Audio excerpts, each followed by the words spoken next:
I've already been stuck in this hellhole for nearly 30 seconds.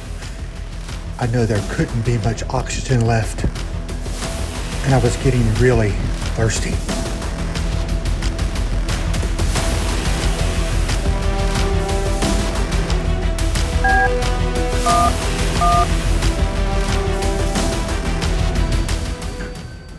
You called for help? You're the guy from the picture. Let's go. You're going to be late for your show.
Coming to you almost live from the Herbert I. Greenberg Studios at WHIG, It's Up Late with Sam Bass. Thank you, Scott Smith, for that fine introduction, and thank you to Josh Dobson for rescuing me from that elevator. That was scarier than the time I got hung up in the House of Mirrors at the fair, the time I got messed up in the corn maze out at Dean's Farm. They had to call the fire department to come get me. But anyway, welcome to Up Late with Sam Bass. Thank you, as always, to our Green Room sponsor, Jonathan Nichols and his fine team over at ServPro, Rocky Mountain Tarboro, and also for this fine backdrop, our sponsor, Allegra. Todd, Aaron, and Melissa, you guys are great. Thank you so much.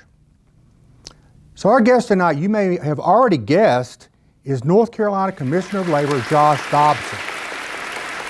I bet you didn't know that if you ever get stuck in the elevators, you can just call 911 on the keypad and Josh will come in and save you. I'm just kidding, by the way. That's not how it works, kids.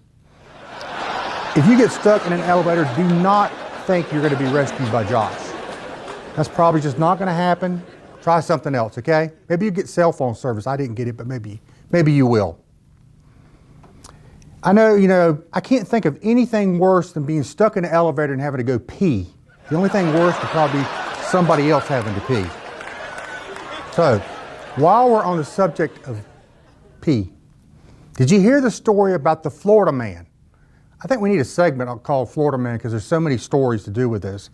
He was arrested in a banana costume, urinating on a sidewalk in Miami. And no, it wasn't me. Some of y'all might think it was me, but I have an alibi for that night. It was not me, okay? Not me. So here's the deal. A Florida college student had a little bit too much to drink. College student drinking. It's shocking, I know. He didn't even notice there were porta potties across the street from where he was at. I guess he didn't care. He just decided, hey, maybe the porta potty wasn't appealing. A little banana humor there for you. But he chose to relieve himself on the sidewalk anyway. The police tried to get him to stop. He tried to evade them by zigzagging across. I can picture that now, can't you? Needless to say, it didn't work, but he's got a great story to tell his future grandkids about the time he got caught in the banana suit in Florida, peeing on the sidewalk. By the way, we have a top 10, I said top 10, not top 5, top 10 list tonight of things you don't want to hear from people when you're stuck in the elevator. This is a very special, star-studded top 10 list, ladies and gentlemen. You might recognize a face or two. You might not recognize any of them, but I think you probably will. So here goes. This is the top 10 things you don't want to hear when you're stuck inside of an elevator.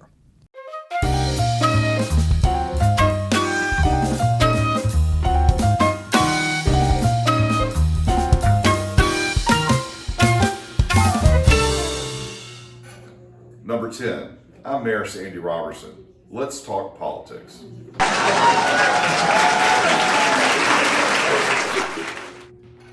Number 9. The doctor is supposed to tell me how contagious I am once I get my results back.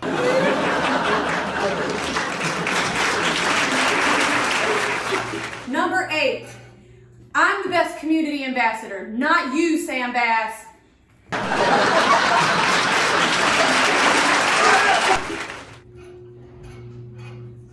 Number 7. Hi, I'm David Ferris, and I've been trying to reach you about your car's warranty, which is about to expire.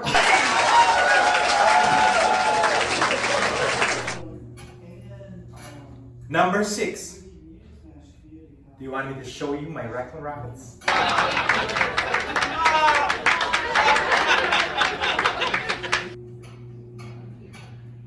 Number 5.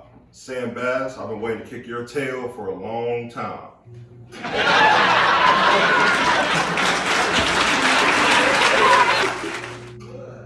Number 4. Hello, Clarice.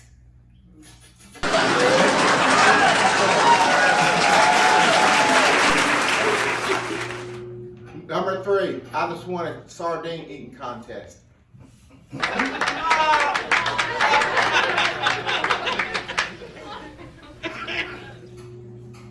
Number 2. Come on in. You want to see my rash?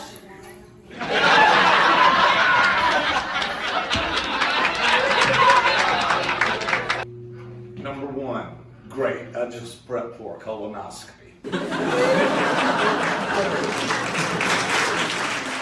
Yeah, those are all bad elevator companions, no doubt. I definitely wouldn't want to be stuck in the elevator with our show stalker, the cat lady. Pam plays pickleball at yahoo.com. She emails us pretty much every week.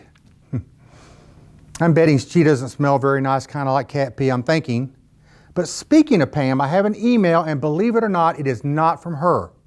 I don't know what happened to Pam this week, but she did not email us. It is from somebody named Dinking Dan at greenlightnc.com. Greenlight NC, that is the, if I'm not mistaken, is the cable provider in Wilson, North Carolina, right down the road from us. And by the way, isn't dinking a pickleball term? Maybe. This guy might be another fanatic. Let's look at the email. Dear Sam, what is your beef with pickleball? See, I told you. Pickleball is a great sport. It's not just for old people. Right. I also take offense to you calling it wiffle tennis. Pickleball is a high-precision sport with advanced techniques like dinking. I told you. Not sure how I knew, but I knew it. I would like to invite you to a pickleball match once the new pickleball court is finished here in Wilson. I look forward to your reply. Love, Dan. You know, Dan, I'm sorry, but my reply, I can go ahead and tell you, is N-O, no, or maybe hell no. I'd rather be stuck in the elevator with my good friend Pam. So, you may think I'm going to play pickleball. You can get me to play pickleball, but today is not that day. It's not going to happen. But speaking of Wilson, the City Council and the Wilson Tourism Authority have approved construction on a $4.9 million pickleball complex. How ridiculous is that? It's going to be huge. It's supposed to be Donald Trump. Huge. I think it's supposed to be the largest in North Carolina. On track to open next year. Judging from the picture in the Wilson Times, it even looks like they have a parking lot that's shaped like a giant pickle. Crazy, right? So, I don't know if they intentionally did this. I don't know what the deal is here. Get it? Deal. I think I'll just leave the puns to Greg Fishel here. Anyway, I think they may have their priorities mixed up. In my opinion, Wilson has some of the worst roads in North Carolina. If you don't believe me, ride over there and see. But hey, if the pickleball complex is expected to bring in a lot of business to Wilson, maybe some of that money, they can get that money and fix some of those roads over there. But I guess, you know, for my pickleball rant, it's done for now. So, to be continued. We're going to take a short break and we'll be right back with our special guest tonight, North Carolina Commissioner of Labor, Josh Dobson. Sit tight.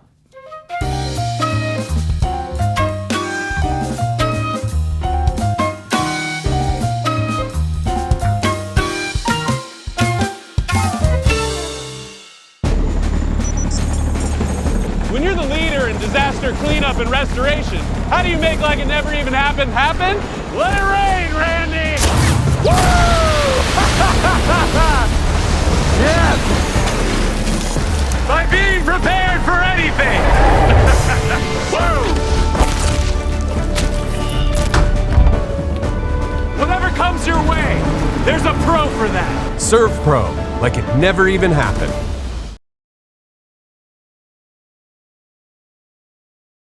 Welcome back. I'm sitting here with my good friend Josh Dobson. He is the North Carolina Commissioner of Labor. Welcome to the show, Josh. Thanks, Sam. Good to be with you. Look, I want everybody to know what you do. What does the Labor Commissioner do? And I know you don't ride around all day, because you've told me you don't ride around all day and inspect elevators. I do not. We've got about 25,000 across our state, so I don't think I would get anything else done if that was my job. Now, we do a lot of different things at the department, and part of what I've done, Sam, while I've been at the Department of Labor is try to explain to folks what we actually do. And it's really important work. We have about 375 employees that work for the North Carolina Department of Labor, roughly a $47 million budget. But the primary thing that we're responsible for, if you hear OSHA or OSH in North Carolina, that's us. We are responsible for basically everything, the safety and health of all of North Carolina's workers. And that's our primary role. We also do wage and hour enforcement. Someone's supposed to get paid $15 an hour and they're only getting paid $10 an hour, they file a complaint with us. We do that. We have something called Employment Discrimination Bureau that's really important for what we do at the North Carolina Department of Labor. We also have mine and quarry consultation. A lot of people didn't know that, but we have mine and quarry consultation. So we do a lot of different things that are important to all of North Carolinians, and I couldn't be prouder to lead this organization. Last thing, in addition to elevators, we also inspect 90,000 boilers across the state every year. I remember you said that one time at a previous event we were at. Yep. That's pretty interesting.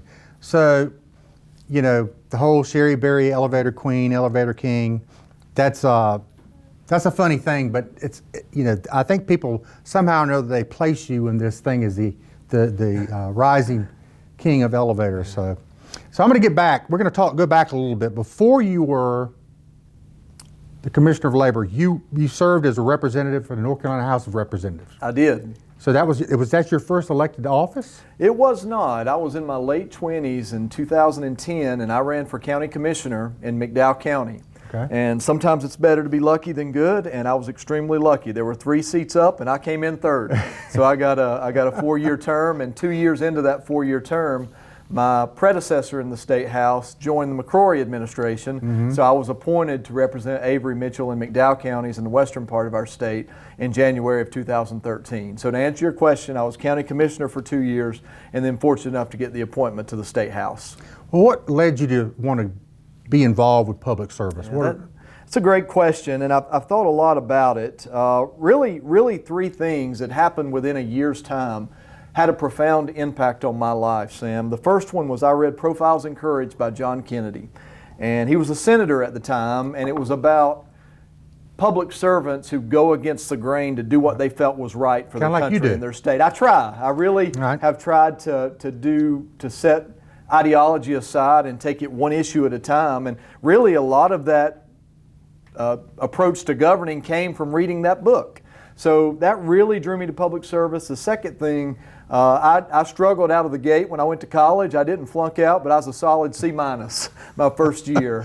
So I came back home and worked at a manufacturing facility from 11 at night to 7 in the morning. And that gave me plenty of time to think about, I was in my early 20s at the time, and it gave me plenty of time to think about what it was I wanted to accomplish in my life. And then the third thing that affected all of us that lived through it was September 11th. And it affected us, it affected me in the way that it affected other people.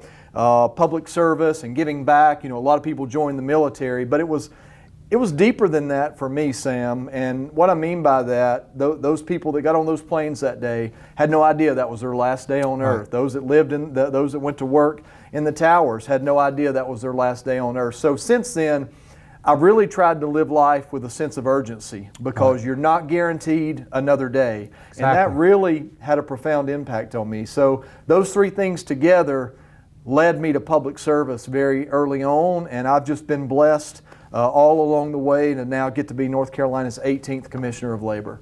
That's a great thing. And the Profiles in Courage, that's a book, you know, John F. Kennedy wrote it like in 1954, I believe. It was in the mid-50s because he was in the Senate at the time. And you're right, going against the grain is something you don't see enough of these days. And I know you're one of those guys that you believe you're going to do what's right regardless of what your party is telling you to do. And, you know, I wish we had more of that going on these days, but everybody's going right along the party lines. Yeah. I worry about that long term. Our system of government can absorb a good bit of that, but it can't absorb all of the crap. And right now there's petty politics on both extremes. And while that's going on, I don't want to get on my soapbox of policy here tonight, but Social Security goes broke in 2034. It can't pay out full benefits.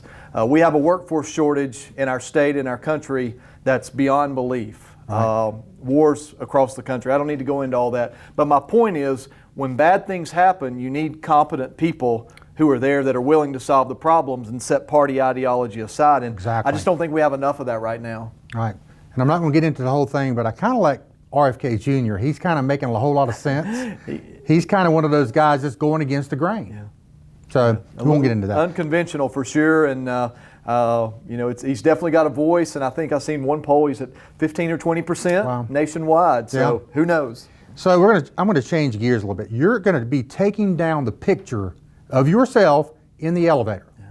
Tell me about that. So the first thing, I never embraced it the way, I never was comfortable with it the way Commissioner Berry was able to. She started there. She did. Yeah. She did. And it worked for her, and she just embraced it. But I never did, and it worked for her. Clearly, she was Commissioner of Labor for 20 years.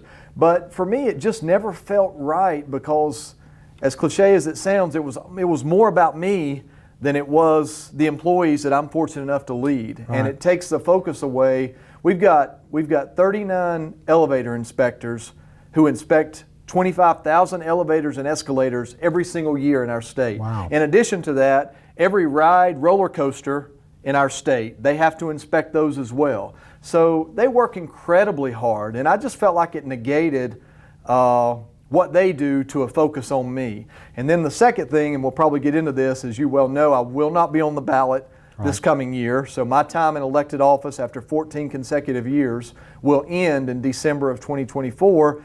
So I felt like I didn't want my picture to be on the elevator when my time is up. So it would take a whole nother year to get the elevator pictures removed. The person that takes the office can do it if they want to. They could, and I wouldn't fault them for it. Yeah. You know, I mean, there's plenty of pros and cons both ways, but that's really the primary reasons that. Well, the rumor was you were taking them down because people were drawing mustaches on you. Well, that may be part of it. the TikTok videos for sure. Oh, that was hilarious. My daughter reminded me every time she would see one. That came up. So, nobody trusts you. They've been riding with Sherry Berry all these years. Who is this guy? Got to take the stairs. Who's this guy? Yeah, exactly. So, it's funny. So I'm going to get more into your personal life. Sure. Get away from the elevators and the Department of Labor. What would you say is your greatest accomplishment other than politics? Yeah. So I'm going to try to do this without crying on air. But my daughter is amazing. We have one daughter, and she's 18. She'll be 19 in January. She just finished her CNA. She wants to go to nursing school. So first and foremost, I think that's the legacy that any of us can leave if we are blessed to have great children, and I'm blessed with my daughter. So that would be my biggest accomplishment. But my second thing, Sam, that I'm proud of the most is when we got Medicaid expansion passed, and I know it was divisive for a long time, but in the end, when we set ideology aside, 600,000 North Carolinians got help when that bill became law. And I was kind of in on the early parts of that with how we got to, and I won't get into the nuance, but managed care, integrated care, to get all that done. And a lot of people came together to set ideology aside to help a bunch of our fellow North Carolinians. So I would say in that order, my daughter, and then to be in a position to help 600,000 North Carolinians get health care. I'm with you. I got one daughter too. I'm very proud of my daughter too. She's a little older than yours, not a whole lot, but she's done good things in her life, and it makes a dad proud, you know, and I understand that a whole lot. So you're from the western part of the state. I am. Where is it, the mountains? It is. So long story short, first half of my childhood was in McDowell County. The second half was in Avery County. I literally grew up 5 minutes from Grandfather Mountain, the second half of my childhood. My father still lives there today. My dad still lives there today. And then when I married, I moved back to McDowell County. So again, when I talk about it's better to be lucky than good, I essentially had two home counties, McDowell and Avery, and the House district was Avery, McDowell, and Mitchell. So that's how I was fortunate enough to get the appointment. So grew up, born and raised in Western North Carolina my whole life. But I tell you, it's been one thing that I've enjoyed about Commissioner of Labor, both running for the office and now in this office, is getting to travel parts of this state, particularly in eastern North Carolina, that I'm sorry to say that I'd never been able to get to before. And I just love it. So I'm not going to be on the ballot, so this is not a campaign speech, but I love North Carolina, and I love traveling this state. It's so diverse, and our people are the best. I say we recruit you now for governor. I'm just kidding. I know you don't want to do it. No, we got some folks on both sides running for that. So let's get off politics. I know the answer, but I'm going to ask you anyhow. What is your favorite kind of music? Country music. Okay. Yeah. And that's not, they say, what kind of country music? I love the new pop country. I love the mid-90s country, and I love the Waylon Jennings, Merle Haggard from the old days country. So I love it all. And you like vinyl. You're like me. You like it on vinyl. I do. My idea of enjoying in an afternoon is putting Chris Stapleton on vinyl and just relaxing with a rum and diet or a Diet Coke by itself, and I'm good.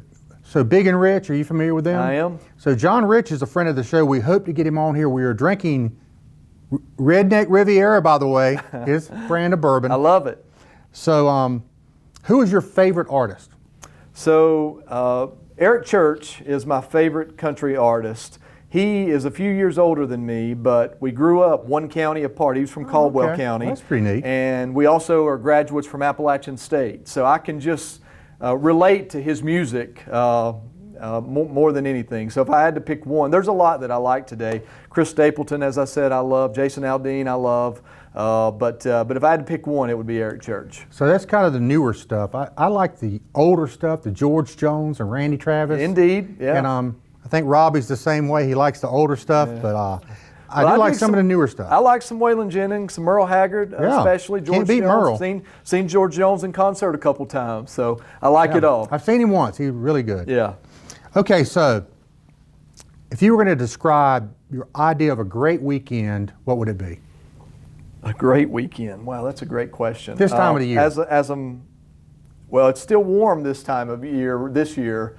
So if I had to say, as a mountain boy, I love my mountains, but Sam, I love the beach. And my idea of a great weekend is there's a little coffee shop that I like to go to at the beach to get whatever the newest political biography is that's out, and sit there on the beach drinking my coffee, reading whatever the newest political biography is. So which beach?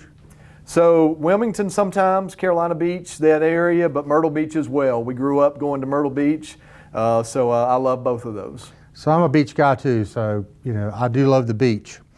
So you like to dabble, our crack research staff has found out, you like to dabble in playing the guitar a little bit. Is that true? I think playing the guitar would be a stretch. I like to get it out and practice chords, and I've played for about 10 years, and I'm sorry to say I think I could play 3 songs. So I'm not sure. Good. Well, not great, but I enjoy it. It's just a stress reliever for me. I enjoy the relaxation. We happen to have a guitar, right? I'm just kidding. We don't. We don't. We were going to get you to play a song, but we won't do that to you. So there's also a rumor out there. We're going to fix this right now and answer the question that you have never, ever eaten a salad. I've never eaten a salad, and I hate salads. Really? Yeah. The texture, the smell, everything about a salad, I hate. So what if I told you we had a salad chilling in the refrigerator right now, and we were going to bring it out here and get you to taste it on the air? I'm just kidding. We're not going to do that. I don't think I could, Sam. I don't think that would end well for anybody tonight. I would not do that to you. I was watching Al Michaels, and it made me feel better. In fact, I texted some of my teams. Al Michaels, the commentator, and you can appreciate this, never eat a salad in his life. I thought I was the only one, but he didn't. So it made me feel better. I know other people that call it rabbit food. Yeah, so, it's not for me. So that's all Give cool. me a cheeseburger and fries any day. There you go. I'm with you on that. So what's your plans for the future? Yeah, great question. Well, I've still got 13 months at Labor, and I do want to run through the tape at Labor. But as you could probably tell, Sam, healthcare is my passion. I love the policy. I love the nuances of Medicaid. I love reading about Medicare, and I just see a niche there to help people in a way that I found rewarding. So opportunities have to meet timing. So I don't know what the future holds. I really don't. But if you say, Josh, what do you want to do? If there's an advocacy group that's looking for an executive director, president, CEO, that's what I would want to do. But Sam, honestly, and this is not false humility, I've been playing with the house's money for a long time. A boy that come from a blue-collar background from the mountains of western North Carolina, grew up a little 1A high school, only high school in the county, to get to be North Carolina's Commissioner of Labor. I've been playing with the house's money for a long time. So if I go back home and do local government or something in western North Carolina, it's been a great ride. So we'll see. I wish you all the best in whatever future endeavor you may have, because I know you're going to be great at it. You're a really good guy. Thank you so much for coming on. Thank you so much. Appreciate you. You bet. Appreciate your friendship. We'll be right back. Hey, I want to thank my special guest tonight, Josh Dobson, North Carolina Labor Commissioner, for coming on the show, taking his time to come all the way down to Rocky Mount to do an interview. We really appreciate it. And I want to thank you for watching. Every Thursday night at 10, right here on WHIG, tune in to Up Late with Sam Bass. I'm looking forward to seeing you. Next week, we're going to have the person responsible for this great backdrop. Aaron Gall will be here in person. See you soon.